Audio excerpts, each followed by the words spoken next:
একজন মুর্শিদাবাদ থেকে এসছে মুহররমের দিনে আগুনের ওপরে মুসল্লা বিছিয়ে নামাজ পড়ছে। শুনেছেন কোনদিন আল্লাহ নবীর কোন সাহাবীর ব্যাপারে কথা বলেন না কেন? শুনেছেন যে হযরত আবু বকর, হযরত উমর ফারুক, হযরত আলী, হযরত সিদ্দিক আকবর কেউ কোনদিন আগুনের ওপরে মুসল্লা বিছিয়ে নামাজ পড়েছে? আমাকে বললে মৌলী সাহেব তোমরা পারো না আগুনের ওপরে। না, আমি বললাম যে না, আমরা উজু করে মসজিদে এসি লাগিয়ে নামাজ পড়ি, আগুনের ওপরে পারবো না। বলে কেন? আমরা আগুনের ওপরে নামাজ পড়তে গেলে মদ আর গাঁজা না খেলে পড়া যাবে না। কথা বুঝতে পেরেছেন না? পারেন না আগুনের ওপরে। যেমন বলে দিই একটা প্রসিদ্ধ ঘটনা, অনেক বক্তার মুখে শুনতে পাবেন, বেশিরভাগ গুটকাখোররা এটা বলে। কি? হযরতে জাগানিয়াকে তার এলাকার লোকরা মারার জন্য খেদি ভাগাচ্ছে, মারতে মারতে যাচ্ছে, তাকে মেরে দিবে। তিনি একটা গাছের মধ্যে গিয়ে ঢুকে গেলেন, জামাটা শয়তান টেনে ধরেছে, একটু জামা বেরিয়েছিল, করাতে করে লোকরা গাছটা হযরতে জাকারিয়া সমেত কেটে চূর্ণ চিহ্ন করে দিল। এই হাদিসটা একদম বানাওয়াট হাদিস এবং জাল হাদিস। একজন গুটকাখোর বয়ান করছে, সমাজ কিভাবে ক্ষতি হয় শুনেলেন। হযরতে খাজা মঈনুদ্দিন চিশতি রাহমাতুল্লাহ আলাইহি কলের মধ্যে পানি আনতে গেলেন। পানি আনতে গ্রামের মানুষরা পানি দেয়নি। পানি না দেওয়ার কারণে হযরতে খাজা বাবা তিনি পুরো আনা সাগরের পানিটা বদনার মধ্যে ভরে নিলেন। আমি বললাম আল্লাহ, খাজা বাবা পানিটা ভরে নিলেন, আবার পরের ঘটনাটা শুনে গ্রামের মানুষ গিয়ে খাজা বাবার কাছে ক্ষমা চাইছে, খাজা বাবা পানিটা সমুদ্রে ঢেলে দাও, তা না হলে আমরা চাষাবাদ কেমন করে করবো। রে গুটকাখোর, সমুদ্রের পানিতে চাষ হয় না। সমুদ্রের পানিতে চাষ হয়? কথা বলেন। সমুদ্রের নোনা পানি কেন বুঝলাম?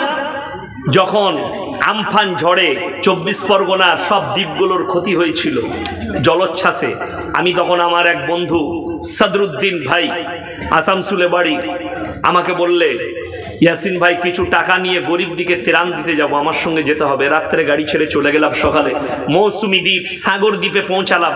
মানুষ দিকে টাকা দিল, সেখানে দেখলাম যতগুলো জমিতে পানি ঢুকেছে, ধান তো মারা গেছেই গেছে, লাল হয়ে গেছে, তার সাথে বড় বড় গাছগুলোও মারা গেছে গোড়াতে নোনা পানি আসার কারণে। তার মানে কি?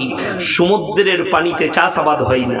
তার যদি বলেন কোরআনের দলিল দেন, আল্লাহ কোরআনে বললেন ওয়ানজালনা মিনাল মুসিরাতি মান সাজ্জাজা লিনুখরিজা বিহি হাব্বান ওয়া নাবাতা। হে আমার বিশ্বনবী, পৃথিবীর মানুষকে বলে দাও, মেঘমালা থেকে আমি আল্লাহ ঘন ঘন বৃষ্টি বর্ষণ করি, তার থেকে তোমরা ধান, শস্য, গম, আলু ইত্যাদি উৎপন্ন করো। জোরে বলুন সুবহানাল্লাহ। ফল, ফসল, ফ্রুট সব আমি আসমান থেকে, মেঘমালা থেকে বৃষ্টি বর্ষণ করি, তার থেকে তোমরা চাষাবাদ করো। এবং ফল ফ্রুটে ভরা বাগান, ও জান্নাতিন আলফাফা, ফল ফ্রুটে ভরা বাগান। এই ব্যাখ্যা থেকে বোঝা যাচ্ছে আসমানের বৃষ্টির দ্বারা আল্লাহ চাষাবাদ দিয়েছেন। জোরে বলুন সুবহানাল্লাহ। গুটকাখোর বলছে সমুদ্রের পানিতে, তারপরে তিনি ঢেলে দিলেন, পানিটা স্বাভাবিক হয়ে গেল। এই কথাটা যে সত্য মনে করবে তার ঈমান যাওয়ার খাতরা আছে। এটা খাজা মঈনুদ্দিন চিশতি রাহমাতুল্লাহ আলাইহির উপরে অপবাদ, মিথ্যা অপবাদ। কিয়ামতের দিনে এই গুটকাখোরগুলোকে জুতো মারবে খাজা বাবা, যে ওরে হারামখোর, আমার নামে মিথ্যা অপবাদ দিয়েছিস, তোদের এত বড় আস্পর্ধা। এসব ঘটনা তো আমার জীবনে ঘটেইনি। যদি এটা সত্য মানতে হয়, আল্লাহ নবী বলেছিলেন আমার পরে যদি আল্লাহ নবুয়তের দরজা খুলে রাখতেন তো আল্লাহ হযরতে উমরকে নবুয়ত দান করতেন। জোরে বলুন সুবহানাল্লাহ। এই ঘটনা, এরকম ঘটনা হযরতে উমরের জন্য কোনোদিন শুনেছেন? একটা হাদিস আছে, একটা রিওয়ায়াত আছে? নাই। কিন্তু গুটকাখোরদের কাছে, যেমন আর একটা প্রসিদ্ধ ঘটনা আপনাদের মুর্শিদাবাদের কিছু গুটকাখোর বয়ান করে। বড় পীর আব্দুল কাদের জিলানী রাহমাতুল্লাহ আলাইহি, কি বলেন, তার নাম হচ্ছে চুচকো মৌলবি আবু তাহের রিজবি। তার বাড়িটা কোথায় কি জানি। সে আবার আমাকে বলে মুটা পাড়া বক্তা। বে মুটা লয়, তোদের বাপ বক্তা আমি। সামনে বসার ক্ষমতা নাই, হাদিস দিয়ে ঢেকে দেবো তোদিকে। ওই গালি দিতে পারবি চেলা চম্পট দিয়ে ফোনেতে। বয়ান করছে বড় পীর আব্দুল কাদের জিলানী রাহমাতুল্লাহ আলাইহি, বাবাজিরা তিনি মায়ের পেট থেকে 18 পারা হাফেজ হয়ে এসেছিল। পেলি কোথায় ও নিজেও জানে না। হ্যাঁ, আচ্ছা আপনারা বলুন, এখানে আলেম মোল্লারা সব আছেন, শেখরা, আল্লাহ নবী সাল্লাল্লাহু আলাইহি সাল্লাম নবুয়ত কত বছর বয়সে পেয়েছিলেন? 40 বছর বয়সে। যদি নবীজির লেগে শুনতাম মায়ের পেট থেকে নবুয়ত পেয়েছে, তবে তোর কথাটা একটু মানা যেত। আল্লাহ নবীকে আল্লাহ বালিগ হওয়ার পরে 40 বছর বয়সে যখন গোটা পৃথিবীর জ্ঞান নবীজি অর্জন করলেন, আল্লাহ তাকে নবুয়ত দান করলেন ইসলাম প্রচারের জন্যে। আর তুমি বলছো মায়ের পেট থেকে 18 পারা কোরআনে হাফেজ হয়ে এসেছিল, ওকে জিজ্ঞেস করো কোথায় পেলি, ও বলবে অমুক গুটকাখোরের বইয়েতে লেখা আছে। যে গুটকাখোর লিখেছে সে নিজেও জানেন। এটাই হচ্ছে বেদনা এদের দ্বারা। আপনি দেখুন, সুদের বায়ান নাই, নামাজের বায়ান নাই, নামাজের দাওয়াত নাই, আপনার মানুষকে পরিবর্তনের দাওয়াত নাই। দাওয়াত কি? লোককে গালি দেওয়া, কি করে জান্নাতে যাবি বিনা নামাজে বিনা রোজাতে, কি করে গুটকা খেয়ে ঢুকে পড়বি, এই হচ্ছে এদের বায়ান। আল্লাহ এদের কাছ থেকে সমাজকে হেফাজত করুন, শিরক আর বেদাত মুক্ত জীবন গড়ুন। আমি বলে যাচ্ছি আল্লাহর কসম খেয়ে, পৃথিবীর বুকে যতগুলো পাপ আল্লাহর কাছে আছে, সব থেকে নিকৃষ্টতম পাপ হচ্ছে ইন্না শিরকা লাযুলমুন আযীম। আল্লাহ ইচ্ছা করলে আপনার জীবনে সব গুনাহ মাফ করবেন, কিন্তু কেউ যদি জেনে বুঝে শিরক করে, সে গুনাহ মাফ করার আল্লাহর কাছে কোনো রাস্তা নাই। ওই জন্য আমি বলছি, যাদের জীবনে ঘটে গেছে তারা ইস্তেগফার করলেন। আল্লাহ ছাড়া ভালো মন্দের মালিক পৃথিবীতে সকালে বলুন কেউ আছে? কেউ নাই। যারা মনে করেন পীর মালিক, বড় কষ্ট লাগে। যদি পীরের কাছে, কবরের কাছে ভালো মন্দ চাওয়া যায়, যে তোমার পীর মারা গেছে তার কাছে যদি কবরে চাওয়া যায়, তাহলে সে মরল কি করে? সে নিজের জীবন বাঁচাতে পারলো না। কথাটা বুঝতে পেরেছেন না পারেননি? পীরের যদি ক্ষমতা থাকে, সে মরল কি করে? সে দুনিয়া ছাড়লো কি করে? এই জিনিসটা যার বুঝে আসবে, সে কখনো এই গুটকাখোরের পাল্লায় পড়বে না। পীরের কাছে চাওয়া যাবে। অবাক কাণ্ড সব থেকে বেশি কি জানেন? আমার যখন জলসা শেষ হয়ে যায়, এই ঈদের আমার বুক আছে এখন থেকে, আজকের তারিখ থেকে বলছি, একবারই রমজানের আগের দিন পর্যন্ত, রমজান মাসে আমার আগে বায়ান করছিলেন আউয়াল ভাই, বলে গেলেন 19শে রমজান একটা জলসা আছে সাগরদিঘিতে। রমজান মাসে আমি দাওয়াত লিই না, ওই একটা দুটো লিই, মাদ্রাসার আদায় করি। আমি মাদ্রাসাওয়ালা শিক্ষক। তো রমজানের পরে ঈদের দিন থেকে 1 মাস প্রোগ্রাম আছে, একবারই 12ই মে পর্যন্ত, 15 পর্যন্ত ডেট নেব, তারপরে স্টপ।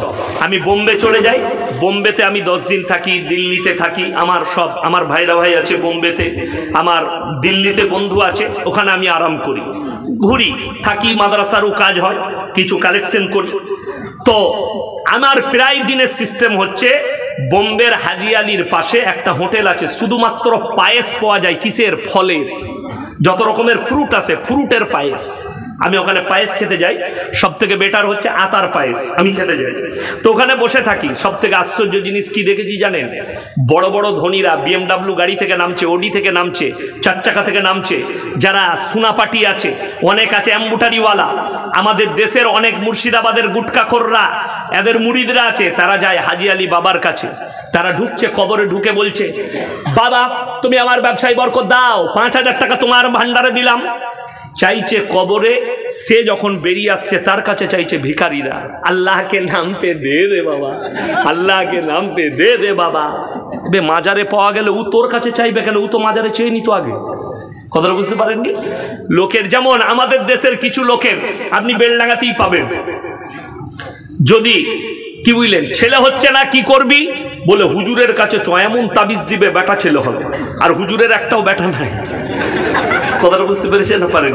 আমার কাছে যদি কেউ এসে বলে, ভাই একটা ছেলে হবার তাবিজ দেন যেন বেটা ছেলে হয়, তো আমার নিজের তো 2টো মেয়ে, আমাদের তাবিজে বেটা ছেলে হলে পঞ্চায়েতগুলো তো সব হুজুরদের দখলে হতো। 4টা বিয়ে করতাম, আর মার তাবিজ আর বেটা ছেলে, বছরে একটা করে বেটা হতো। তো বছরে যদি 4টা বেটা হয়, 10 বছরে কটা? 4 10 40। লাঠির জোর তো গায়ে আমার, পঞ্চায়েত কে আমার কাছ থেকে কাটতে পারবে? আমি তো 12 মাসকার জন্য প্রধান হয়ে বসে থাকতাম, যেই কথা বলতো লাঠি চালিয়ে দিতাম। আমাদেরই বিটি হচ্ছে, বেটা হচ্ছে না, আর এরা বলছে আমার কাছে এনি তাবিজার বেটা। কি বুঝলে? বোকা কুতাকার, তাবিজে বেটা ছেলে হয়? নাউজবিল্লাহ। আপনি পেপার খুললেই পাবেন, আনন্দবাজারে কলকাতার অমুক বাবা একটাই তাবিজে প্রেমের ব্যর্থতা থেকে সফলতা পান, ছেলে না হলে। আবার একজন লিখেছে কারোর বউ পালিয়ে গেলে 72 ঘন্টায় ঘুরিয়ে নিয়ে আসা হয়। আমি মনে মনে ভাবছিলাম যে আল্লাহ, ইসলামে খালি কেন বউকে নিয়ে পালানো হারাম, তাই নাহলে ওই হারামখোরের বউকে নিয়ে আমি পালাতাম। কি করে নিয়ে আসে দেখি। এর থেকে বড় নেমক হারাম পৃথিবীতে কেউ আছে? যদি বলেন হুজুর দলিল দেন, সূরা আল ইমরান প্রথম পৃষ্ঠা কোরআন খুলেন, ওয়াল্লাযী ইউসাউবিরুকুম ফিল আরহামি কাইফা ইয়াশা লা ইলাহা ইল্লা হুয়াল আজিজুল হাকীম। হে আমার বিশ্ব নবী, পৃথিবীর ওই মানুষদিকে বলো, তাদেরকে শুনিয়ে দাও যারা বলছে আমাদের তাবিজে ছেলে হয়, যারা বলছে আমরা তাবিজ দিলে বেটা হবে, তাদেরকে বলো আমি মায়ের গর্ভে সন্তান দিই, আমি আল্লাহ আমার ইচ্ছা মতো, আমি কারোর পরামর্শে কাজ করি না। জোরে বলুন সুবহানাল্লাহ। আল্লাহ কারোর পরামর্শে কাজ করি না। এই কারণেই আমরা শুনেলেন আমাদের দেশের একটা ওই গুটকাখোর মৌলবীকে দেখতে পাবেন না এরা কোনো বাবার বিরুদ্ধে বলে। আমাদের দেশে একটা ছোটা দাজ্জালের আবিষ্কার হয়েছে, দেখেছেন? তার নাম কি? বাগেশ্বর ধাম বাবা। ছোটা দাজ্জাল লোকের কুণ্ডলি বলে দিচ্ছে। একটা মুসলমান লোক আমাদের মতো ইউপির টুপি লাগিয়ে ওই গুটকাখোরদের মুড়ি গিয়ে বলছে, বাবা आपका आशीर्वाद लेने के लिए आया हूं, हमारा थोड़ा प्रॉब्लम है, आप सॉल्व कर दीजिए। बाबा बोलचे तुम्हारा नाम ये है, तुम्हारा माई का नाम ये है, तुम्हारा बाप का नाम ये है, तुम्हारा ये प्रॉब्लम है। बाबा तो सब बोले दिच्छे। बड़ कष्टेर विषय की जानेन, एके देखे आमादेर देशेर किछु लोक मुसलमान बोलचे बाबा को इतना कुछ मालूम है, कुंडली मालूम है, लेकिन ये मौलवी लोगों को कुछ भी पता नहीं। सुने लेन, ये तो छोटा दज्जाल, ये खाली अपनार कुंडली बोले दिच्छे, किंतु जब बड़ा दज्जाल आएगा तुम्हारे सामने आसमान से बारिश बरसा के दिखाएंगे, तब तुम तुम्हारे ईमान को कहां पर रखोगे। बड़ा दज्जाल जब आएगा दुनिया में, मुर्दे को जिंदा करके दिखाएगा, तब तुम्हारा ईमान कहां पर रखोगे। কচু পাতা জানেন না? জানেন না কচু পাতা? কচু পাতার উপরে পানি দিলে থাকে না, পড়ে যায়? পড়ে যায়। মুসলমানের এই ঠিক ঠিকানা পাবেন না। বাবাকে একজন প্রশ্ন করছে মিডিয়াওয়ালে, একজন মিডিয়াওয়ালা বলছে, বাবা बालेश्वर में एक्सीडेंट हुआ, आपको पता था कि नहीं? बाबा बोलते हाँ मेरे को पता था एक्सीडेंट होने वाला है। तब तो बाबा को जेल में डालना चाहिए, सबसे बड़ा क्रिमिनल बाबा है। अगर तुमको पता था कि बालेश्वर में एक्सीडेंट होने वाला है तो स्टेशन मास्टर को कॉल घुमा देते, भैया ट्रेन को रोक दो, आगे एक्सीडेंट होने वाला है।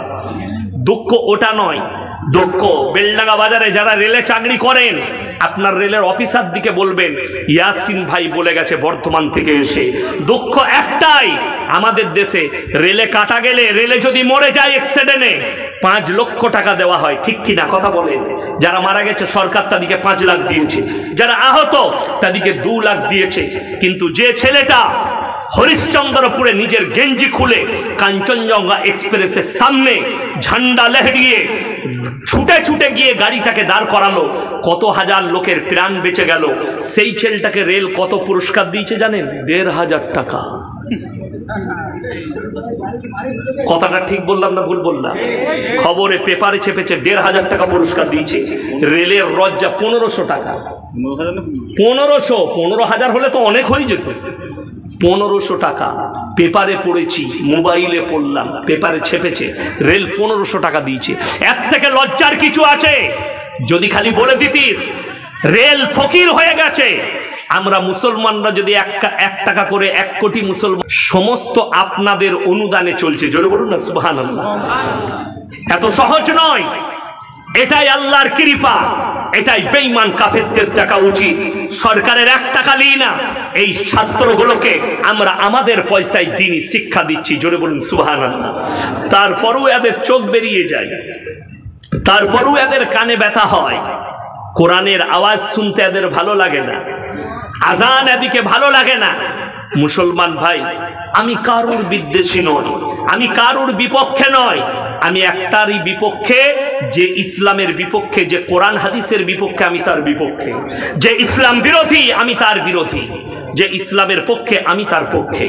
আমার মুসলমান ভাই, আপনি ভেবে দেখুন, আজকে মুসলমান কোন জায়গায় ইমানটাকে ঠেলে নিয়ে গেছে আপনি দেখতে পাবেন।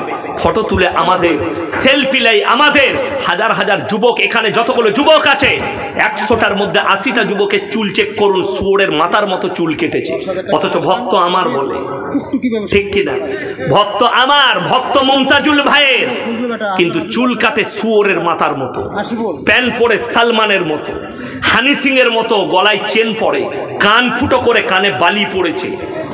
এরা কি করে বলে মুসলমান যুবক তুমি নামাজ চিনলে না, তুমি কোরআন চিনলে না? আল্লাহ নবী সাল্লাল্লাহু আলাইহি সাল্লাম মাথা থেকে পায়ের নখ পর্যন্ত, চপ্পল পরা পর্যন্ত আদব বলে দিলেন। জোরে বলুন সুবহানাল্লাহ। আজকে তোমার কাছে একটাও আদব নাই। তোমার কাছে যদি আদব আছে কার? যারা শয়তানের রাস্তায় চলছে, ফিল্মের নাচনেওয়ালা, ফিল্মের নাচনেওয়ালি। আজকে মুসলমান যদি বলেন ইসলাম আর বদ্দিনের পার্থক্য করে দেন। আজকে যারা আমাদেরকে মাদ্রাসা ছাপ বলছে, তারা কলকাতার বুকে দাঁড়িয়ে, মিডিয়ার सामने दाঁড়িয়ে तारा बोलचे मदरसा छाप, ये मौलवी लोग को क्या मालूम है? हमारे हिंदुस्तान के जितने भी मीडिया वाले हो, कान खोलकर सुन लो, ये मदरसा छाप का अखलाक तो सुन लो, कुरान का अखलाक तो सुन लो। जो लोग इस्लाम के खिलाफ बोलते हैं वो लोग कान खोलकर सुन लो। যতগুলো শিক্ষিত আছেন, যারা গুয়ার হয়ে আছেন, যাদের মধ্যে দিন নাই, যাদের মনে হচ্ছে এই মুসলমানরা মৌলবীরা কোরআন নিয়ে পড়ে আছে, তারা কান খুলে শুনে যান। একটা মাদ্রাসা দেখাতে পারবেন না। যাদবপুর বিশ্ববিদ্যালয়ে মাসখানেক আগে একটা ছেলেকে র্যাগিং করা হয়েছে, ন্যাংটো নাচানো হয়েছে, পুলিশের রিপোর্টে উঠে এসেছে।